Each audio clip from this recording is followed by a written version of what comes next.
நம்ம வீட்டுல நாத்தனார், மச்சன, கொழுந்த, மாமனார், மாமியார், பிள்ளைங்க எல்லாருமா சேர்ந்து கூட்டு குடும்பமா இருக்கோமே.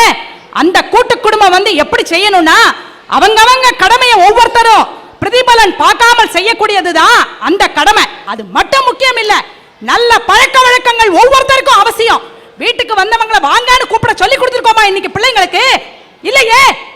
பிள்ளைங்க வீட்டுக்கு வருது, சொந்தக்காரங்க வீட்டுக்கு வர்றாங்க, நம்ம வீட்டுக்கு தேடி வர்றவங்க காப்பி கொடுக்க போறாங்க, டீ கொடுக்க போறாங்கன்னா வர்றாங்க. இல்லையே. அவங்க எதுக்கு வர்றாங்க? நம்ம சொந்தக்காரங்களை பார்க்கணும், உறவுகளை சேர்க்கணும் அப்படின்னு தானே வர்றாங்க. பிள்ளைங்க உள்ள பிஸியா இருக்கு நம்ம சொல்றோம். பிள்ளைங்க உள்ள பிஸியா இருக்கா, கம்ப்யூட்டர்ல பக்கத்து வீட்டு பையனோட சாட்டிங் பண்ணிட்டு உட்கார்ந்துருக்கு. அதுதானே நடக்குது இன்னைக்கு. அடுத்தது நேரம். நேரம்னு எடுத்துக்கிட்டா பிள்ளைகளோடு நேரம் செலவழிப்பதற்கு நமக்கு நேரம் இல்லை என்பதுதான் இன்றைய உண்மை. சின்ன பிள்ளைங்களுக்கு பாத்தீங்கன்னா தலசீவி விட நேரம் இல்ல, பாப் கட் பண்ணி விடுறோம். சாப்பாடு கொடுக்க நேரம் இல்ல, கையில 10 ரூபாயை கொடுத்து நீ போய் கேண்டீன்ல போய் சாப்பிடுன்னு சொல்றோம். பிள்ளைங்களோட நம்ம உட்கார்ந்து பேசுறோமா? மனம் விட்டு பேசிக்கிறோமா? பேசுவதில்லையே. பிள்ளைங்க அதனாலதான் இன்னைக்கு டிப்ரெஷன்ல தவிக்குது, போய் தேடுது. 10th 12th ரிசல்ட் வந்த உடனே பாத்தீங்கன்னா போடுறான், கவுன்சிலர் வந்து பாருங்க. எங்க நம்மளை விட ஒரு நல்ல கவுன்சிலர் யாராவது உண்டா? பெற்றவர்களுக்கு பிள்ளைகளின் பிரச்சனை தெரியுமா தெரியாதா? அதுதான் இன்றைய கேள்வி. மொபைல் போன் வாங்கி கொடுங்க. நான் வேண்டானே சொல்லல, இந்த காலத்துல ரொம்ப அவசியம். மொபைல் போன் கட்டாயமா பிள்ளைங்களுக்கு அவசியம். ஆனா ராத்திரி 10 மணிக்கு மேல யார் கூட பேசுதுன்னு கவனிக்கிறோமா? நம்ம கவனிக்கிறது இல்லையே, விட்டுட்டோமே. சார் சொன்னாங்க மொபைல் போனை வாங்கி கொடுத்துருங்க, அதை ஃபாலோ பண்ணுங்க. ஏன் சார் 200 ரூபாய்க்கு சிம் கார்டு வாங்கி கொடுத்துட்டு 4000 ரூபாய்க்கு செக்யூரிட்டி கார்டு அனுப்ப முடியும் பின்னாடி? ஐயா, நீங்க ரெண்டு ஆம்பளை பிள்ளையா பெற்றிருக்கீங்க சரியா? பொம்பளை பிள்ளைய பெத்தவங்க 20 வருஷம் கழிச்சு என்ன மாதிரி ஒரு ராத்திரி 10 மணிக்கு வந்து பிள்ளைக்கு டெலிபோன் வரும்போது அந்த அப்பனா கவலைப்படுவீங்க பாத்தீங்களா?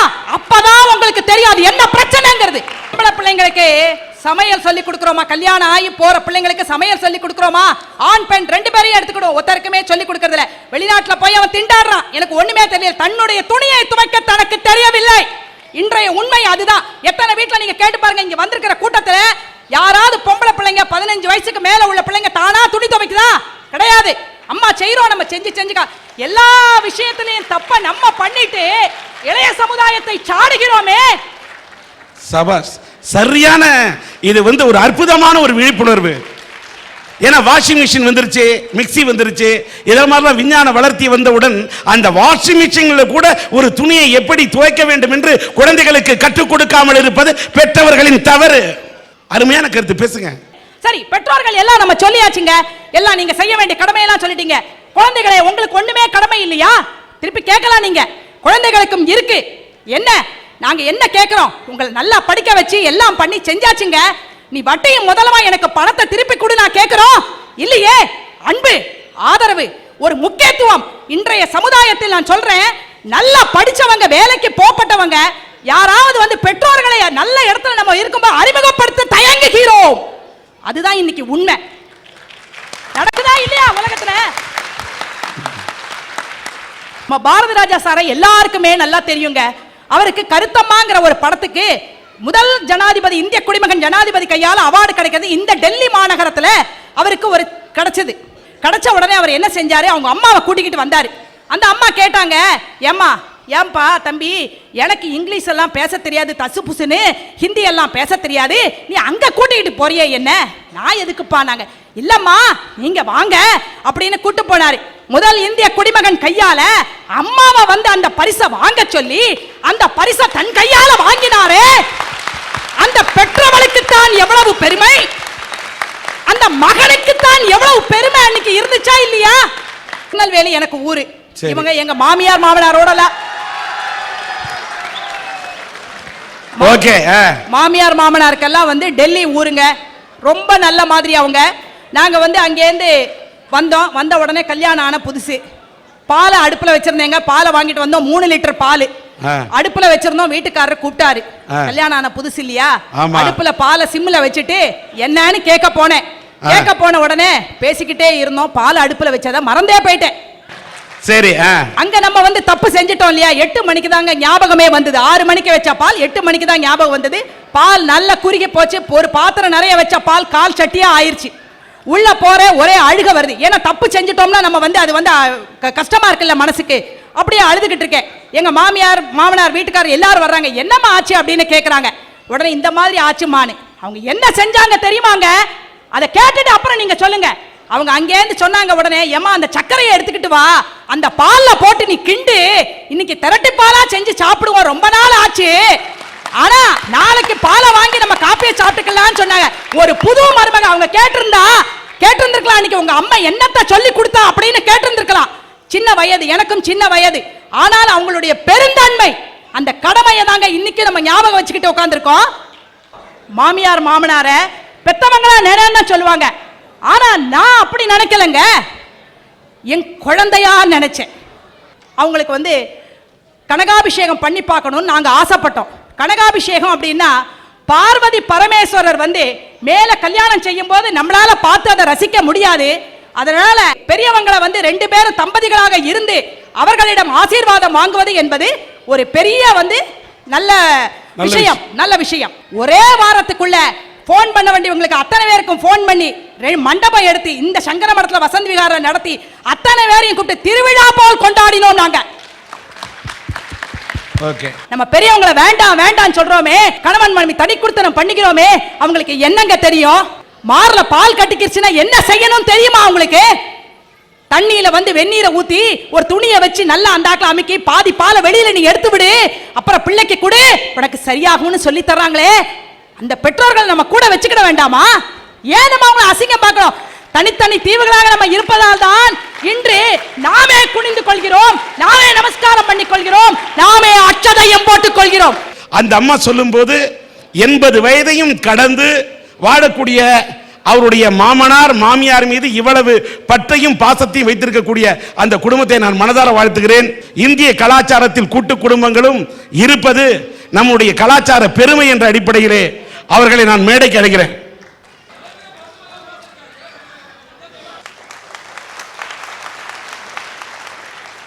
மிக்க மகிழ்ச்சி ஐயா. வாங்க வாங்க வாங்க, நிலை. ஒரு நல்ல மருமகளை பெற்றிருக்கின்றீர்கள். இப்படிப்பட்ட கூட்டு குடும்பம் இந்திய கலாச்சாரத்துக்கு தேவை என்ற அடிப்படையில் தான் இந்த கருத்தை எடுத்து சொன்னோம். உண்மையிலே உங்களுடைய கணவர் ஸ்ரீராம் அவர்களையும் நான் மனதார பாராட்டுறேன். உங்களுடைய உறவுகள் வாழ்க, உங்களுடைய உள்ளங்கள் வாழ்க, உங்களுடைய சொந்தங்கள் வாழ்க.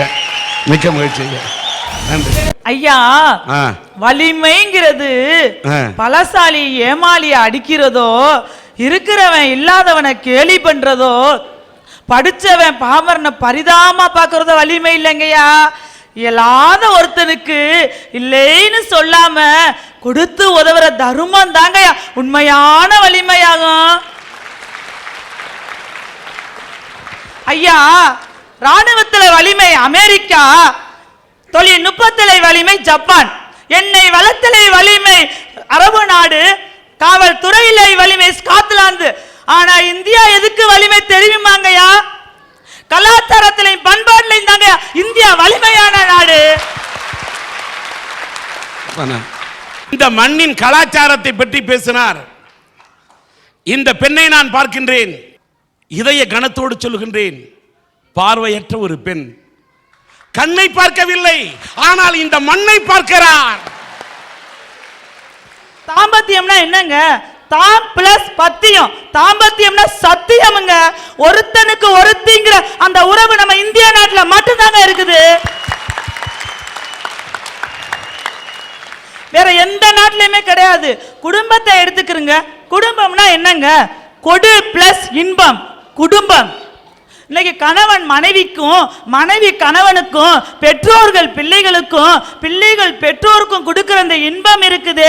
இதுதாங்க சார் குடும்பம். இப்படிப்பட்ட குடும்பம் இன்னைக்கு நம்ம நாட்டில் தானே இருக்குது. இது பெருமைக்குரிய வலிமை இல்லையா? இயற்கை சேற்றம் வந்து சுனாமி வந்துச்சு. சுனாமி வந்து அடுத்த செகண்ட் எத்தனையோ பேர் கடற்கரைக்கு ஓடினாங்க சார். இது காரணம் என்ன? இது மனித நேயம் இல்லையா? இது சகோதரத்துவம் இல்லையா சார்? தன்னுடைய உடைமைகளையும் பொருட்களையும் வாரி வாரி கொடுத்தாங்க சார். இதுதான் உண்மையான பெருமைக்குரிய வலிமை சார். என்ன எடுத்துக்கிறங்க சார், நான் இதே சமுதாயத்துல தான் நானும் வாழ்றேன். என்னையும் இந்த சமுதாயம் வாழ வழிகாட்டுது. எத்தனையோ சகோதர சகோதரிகள் இன்னைக்கு எனக்கு உதவி செஞ்சுக்கிட்டு இருக்கிறாங்க. ஆனா நான் கண்ணு தெரியலேன்னு வருத்தப்படலைங்க சார். இந்த சமுதாயம் எனக்கு கண்ணா இருக்கிறது நினைச்சு நான் பெருமைப்படுகிறேங்க சார்.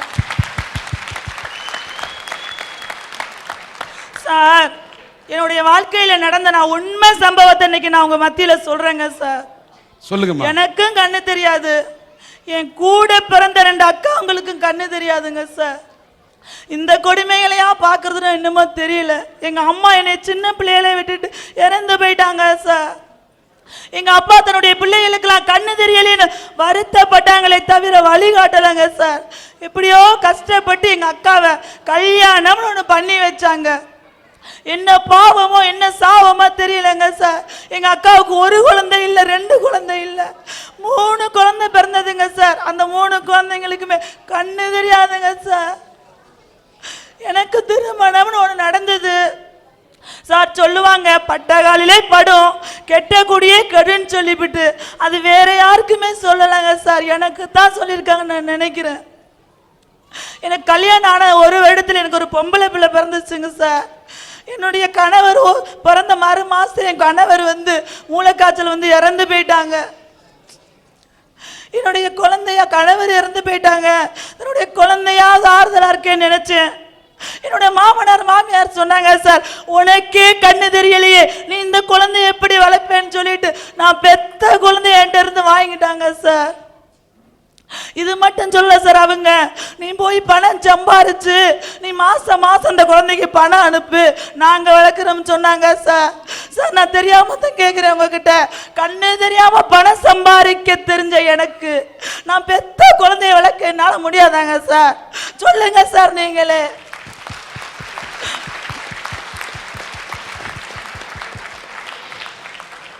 எவ்வளவோ போராடின சார் என் குழந்தைய வாங்குறதுக்கு. தனிப்பட்ட முறையில் என்னால் ஒன்றும் செய்ய முடியலங்க சார், அவங்க கிட்ட ஜெயிக்க முடியல.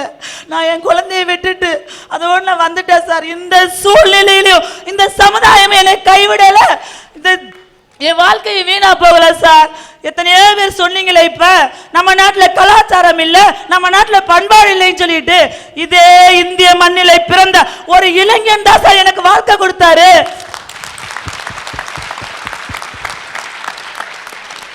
எனக்கு கண்ணு தெரியாது, நான் ஒரு விதவைன்னு தெரிஞ்சிருந்தும் 1 ரூபாய் கூட வரதட்சணை வாங்காம என்னை திருமணம் செஞ்சாரு அந்த இளைஞன். இதுதான் சார் உண்மையான பெருமைக்குரிய வலிமை.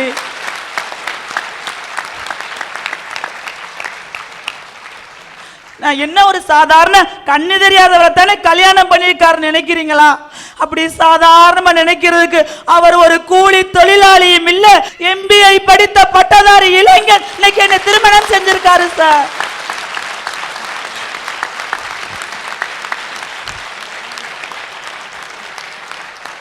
கணவர்னா என்னங்க சார்?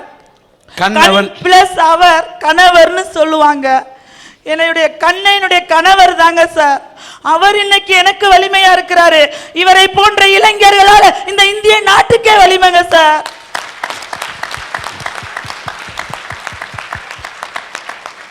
சரி, எனக்கு நல்ல கல்யாணம் ஆயிடுச்சு, நல்ல சந்தோஷமா இருக்கான்னு நினைக்கலங்க சார். இந்த சமுதாயம் எனக்கு உதவி செஞ்சது, நான் இந்த சமுதாயத்துக்கு உதவி செய்ய வேணாமா?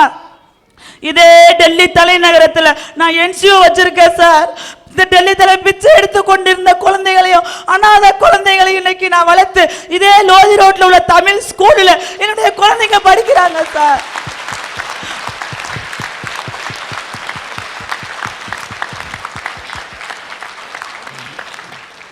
இது மட்டும் இல்லைங்க சார், எங்க அக்காவுக்கு பிறந்துச்சு அந்த 3 கண்ணு தெரியாத குழந்தைகள்.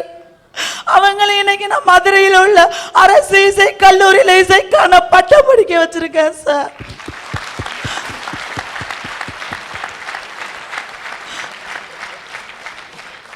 சார், நான் இந்த 10 குழந்தைகளையும் எங்க அக்கா குழந்தை 3 குழந்தைகளையும் வளர்க்க தெரிஞ்ச எனக்கு, நான் 10 மாசம் சுமந்து பெத்த என் குழந்தைய வளர்க்க முடியாதாங்க சார்? அந்த ஒரு குறை தான் சார் எனக்கு. அந்த ஒரு குறை இந்த அரட்டை இறக்க முடியல, நிறைவேறும் தான் சார். அந்த நம்பிக்கையில தான் சார் இந்த அரட்டை இறக்கதே நான் வந்தேன் சார். நான் உங்களை வந்து ஒரு அந்நியரா நினைக்கலங்க சார், என் கூட பிறந்த சகோதரா நினைக்கிறேன். என் குழந்தைய வாங்கி கொடுக்கிற ஒரு பொறுப்பை நான் உங்ககிட்ட கொடுக்குறேங்க சார்.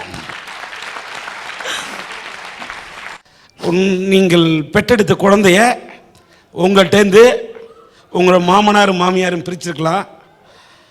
ஆனால் ஒன்று மட்டும் எனக்கு ஒன்று படுது, அது ஒன்று பெரிய வேதனை, தாங்க முடியாத வேதனை. அந்த ஆண்டவன் கருணை உள்ள இறைவன் படைத்தவன் இறைவன். அதனால் உங்கள்கிட்டேருந்து ஒரு குழந்தையை பறிச்சிட்டான், அது வருந்தத்தக்கதான். ஆனால் அந்த ஒரு குழந்தையை கொடுத்துருந்தா அந்த குழந்தைக்கு மட்டும்தான் நீங்கள் தாயாக இருந்திருப்பீங்க, சாதா தாயாக இருந்திருப்பீங்க. ஆனா இன்னைக்கு அந்த குழந்தையை உங்கள்கிட்ட இருந்து பறிச்ச காரணத்தால் தான் இத்தனை பிச்சை எடுத்து கொண்டிருந்த அனாதை குழந்தைகளை ஆளாக்கி மதுரையில கூட அந்த 3 குழந்தைகளை படிக்க வைக்கக்கூடிய தாயாக நீ இருக்கிற. சாதா தாய் அல்ல, நீ சத்திய தாய், நீ தெய்வத்தாய்.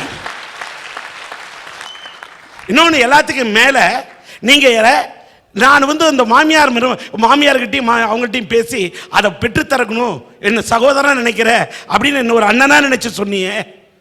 என்னால் அதை பெற்றுத்தரக்கூடிய சக்தி எனக்கு இருக்கோ இல்லையோ, இந்த அரட்டை அரங்கம் பார்க்கக்கூடிய இங்கே மட்டுமல்ல உலகத்தில் இருக்கக்கூடிய மூளை முடுக்கல் எல்லாம் இருக்கக்கூடிய தமிழர்கள் இந்த சன் டிவியின் அரட்டை அரங்கத்தை பார்க்கிறார்களே, அந்த தமிழ் இதயங்களுடைய பிரார்த்தனையும் எங்களுடைய கண்ணீரும் உன்னுடைய பிழந்தையை பெற்றுத்தரும் என்ற நம்பிக்கை. நான் பெரிய அல்ல. ஆனால் ஒன்று, உங்களுடைய மாமனார் மாமியாருடைய முகவரியை கொடுத்தா கரைத்தால் கல்லும் கரைன்னு சொல்லுவாங்க. என்னால் கரைக்க முடியுதோ இல்லையோ, சில விஷயங்களை எடுத்து உரைக்க தெரிந்தவர் என்ற முறையில் நான் உரைத்து பார்க்கிறேன், அந்த கல் இதயங்களை கரைத்து பார்க்கிறேன். நிச்சயம் உங்களுடைய குழந்தையை உங்களிடத்தில் பெற்றுத்தர என்னால் முயன்ற உதவியை செய்ய முயல்கிறேன். எத்தனையோ சொன்னீங்க, உங்களுடைய கணவன் தான் என்னை பொறுத்தவரை என் பார்வையில் அவர் பட்டதாரி என்று சொன்னாய். இந்த உலகம் யார் யாருக்கோ கணவன் என்ற பட்டம் கொடுத்திருக்கலாம், அந்த ஆண்மகன் தான் உண்மையில் கணவன். இந்த கண்ணில்லாத பெண்ணுக்கு கண் அவன் என கணவனாக இருக்கக்கூடிய அந்த பட்டாதாரி இளைஞரை நான் வாழ்த்துகிறேன். இல்லாவிட்டால் கூட இந்த உலகத்தில் வாழ முடியும் என்று ஒரு கடமை ஆற்றிக் கொண்டிருக்கக்கூடிய, பெருமை சேர்க்கக்கூடிய, வலிமையாக இருக்கக்கூடிய உங்களை நினைத்து நான் பெருமைப்படுகிறேன். இந்த நேரத்தில் இந்த பெண்ணுடைய அந்த கணவரையும் மேடைக்கு அழைக்க விரும்புகின்றேன். ஒருவேளை அவர் இருந்தால் மேடைக்கு வரும்படி.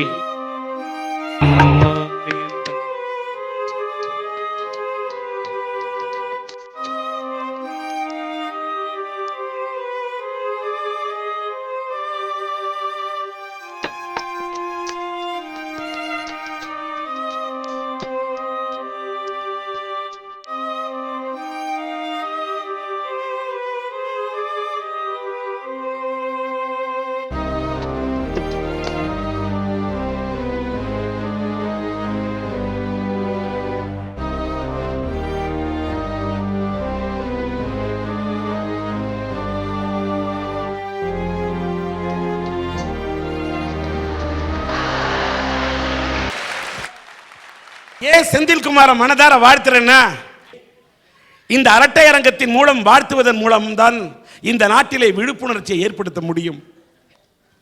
இந்த தேசத்தில் இருக்கக்கூடிய ஒவ்வொரு இளைஞனும் படிப்பு மட்டும் இருந்தால் போதாது, இதை போன்ற நல்ல இதய துடிப்பு இருக்க வேண்டும். உருவத்தில் இல்லையா, உள்ளத்துல தான் இருக்குது அன்பு. அன்புக்கு முன்னாடி எதுவுமே ஈடுன இல்லை.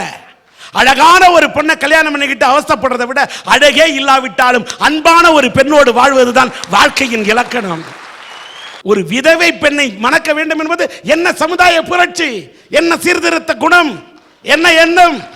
சினிமாவில் படம் எடுத்தா டைரக்டர் கதை விடுவார்னு சொல்லுவீங்க, இது கதையா? உண்மையான நெஞ்சம்.